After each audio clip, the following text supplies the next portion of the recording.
Hello বন্ধুরা, আজকে আমি যাচ্ছি মা শীতলার মন্দিরে পুজো দিতে। তো দেখো সঙ্গে করে কারা যাচ্ছে, দিদা, মিঠু দিদা, টিঙ্কু মামা, মামি আর ছিল একটা ছোট্ট বোনও। তো আমরা সবাই মিলে টোটোতে করে যাচ্ছিলাম। বেশ অনেকটাই রাস্তা, প্রায় 40 মিনিট মতো সময় লেগেছিল আমাদের পৌঁছাতে। আমি হঠাৎ করেই গিয়েছিলাম দিদাদের সাথে, কারণ আমার যাওয়ার কোনো প্ল্যান ছিল না। হঠাৎ করেই মা বলল আর আমিও যাওয়ার জন্য বেরিয়ে পড়লাম। আর দেখো এইখানে জুতোটা রেখে দিলাম, কারণ ভেতরে তো জুতো পরে যাওয়া যাবে না।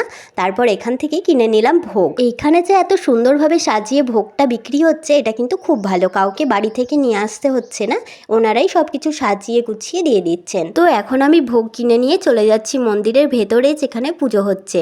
আর জানো তো, প্রায় 7 বছর পরে আবারও এখানে এলাম। যখন আমার শুনো ছোট ছিল, তখন অনেক দিন আগে এখানে এসেছিলাম। তো যাই হোক, দেখো কি সুন্দরভাবে পুরোটাই মেলা বসেছে। আর পুজো দেওয়া হয়ে গেলে লাস্টে একটু মেলাটা ঘোরার ইচ্ছে আছে, জানি না পুজো দিতে কতক্ষণ লাগবে।